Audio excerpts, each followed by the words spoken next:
சுவர்க்கம் நம்மால் கற்பனை கூட செய்ய முடியாத அளவுக்கு அழகான இடம். அல்லாஹ் நமக்காக தயார் செய்த மிக அழகான பரிசு. நாம் அல்லாஹ்வை வணங்குவது, செய்வது, நல்ல வார்த்தைகள் பேசுவது, மற்றவர்களுக்கு உதவுவது, இவையெல்லாம் நம்மை சுவர்க்கம் நோக்கி அழைத்துச் செல்லும்.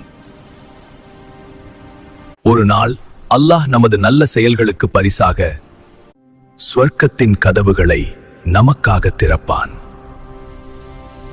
அங்கே பசுமையான தோட்டங்களும், பால், தேன், இனிப்பான நீர் ஓடும் ஆறுகளும், அழகான பறவைகளும் இருக்கும்.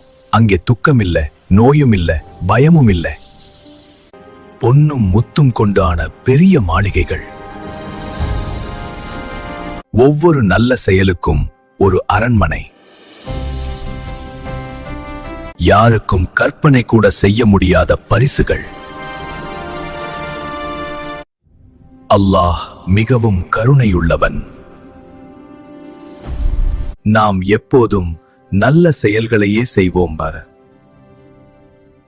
சுவர்க்கத்தை அடைய முயல்வோம்.